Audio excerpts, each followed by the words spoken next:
আজকে ঐক্যকে ফাটল ধরাচ্ছে একটি গোষ্ঠী।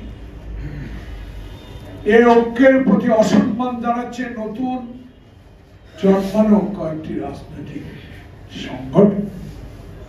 আওয়ামী লীগ ক্ষমতা চায়, আওয়ামী লীগ সরকার চায়, আওয়ামী লীগ নিজের নেতাদের পকেট ভারী করতে চায়, আওয়ামী লীগ গণতন্ত্র বুঝে না।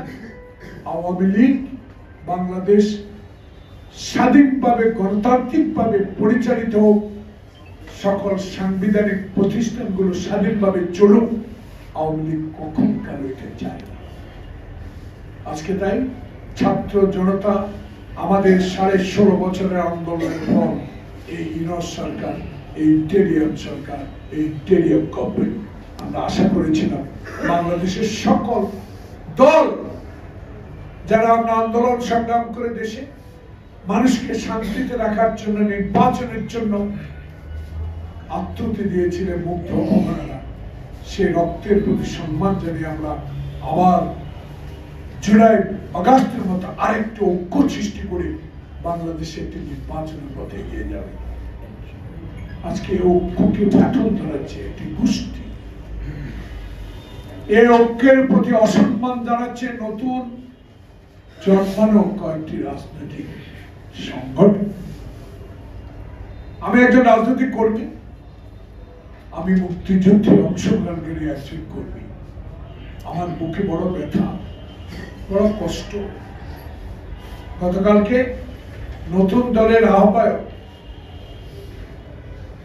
আমি সম্মান করি, স্নেহ করি, একটা দল সৃষ্টি করেছে, আপনাদের সমর্থন আছে, দেশের মানুষের কাছে যাবেন, বাংলাদেশে আগামী ক্ষমতা যাওয়ার চেষ্টা করবেন, সরকার গঠন করার চেষ্টা করবেন, তৃণমূলের সংগঠন করবেন। আপনাদের অবদান আমি কখন কালো অস্বীকার করি না, কিন্তু আপনারা দল গঠন করার পর কালকে যেই কথাটা বললেন, মুজিববাদার চাঁদাবাজদের পাহারা দেওয়ার দল বিএনপি, এবং তার 2 দিন আগে যে দলের নেতা নিজে কানে ধরে তওবা করেছিলেন আওয়ামী লীগ আমলে কোন নির্বাচনে যাবে না, যার হাত ভেঙে দিয়েছে, যিনি বিএনপির সাথে ঐক্যমত পোষণ করে বাংলাদেশে হাসিনা বিরোধী আন্দোলনকে ত্বরান্বিত করার প্রচেষ্টা করেছিলেন, তিনি আমাদের নেতা তারেক রহমান, আমাদের নেতা মির্জা আলমগীর, মির্জা আব্বাস, গণেশচন্দ্র রায়, যারা আজকে আমাদের দলকে শক্তিশালী করার জন্য 16টি বছর সকল রক্ত চক্ষু উপেক্ষা করে দল পরিচালনা করেছেন তারেক রহমানের নেতৃত্বে, তাদের প্রতি অকথ্যভাবে গালিগালাজ করাটা আমার মুখে বড় ব্যথা। কোন রাজনৈতিক দলের নেতা যারা ক্ষমতায় যেতে চায়, সরকার গঠন করতে চায়, তাদের মুখে অশোভন উক্তি বাংলাদেশের মানুষ খুবই কষ্ট পেয়েছে। আমি রাজনৈতিক কর্মী হিসাবে কষ্ট পেতেই পারি, কিন্তু আমার দলকে নিয়ে কথা বলেছে,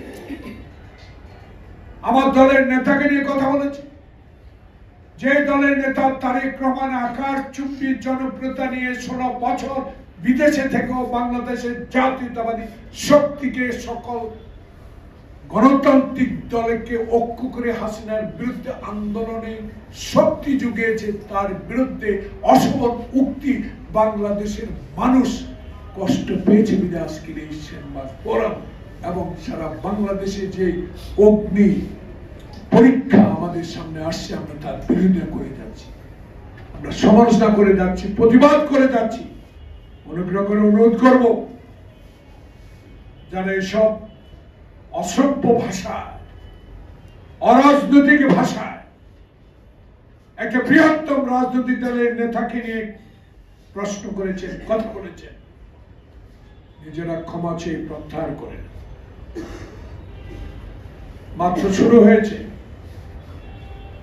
প্রিয় নেতা তারেক রহমান জুলাই আগস্ট বিপ্লবের পর বলেছে, হাসিনার কথার উত্তর দিয়ে বলেছে, প্রিয় সহকর্মীরা, আয়নাঘরে থেকে নির্যাতন সহ্য করেছেন, কবরস্থানে ঘুমিয়েছেন, এক জেলা থেকে অন্য জেলায় রিক্সা চালিয়ে জীবন নির্বাহ করেছেন।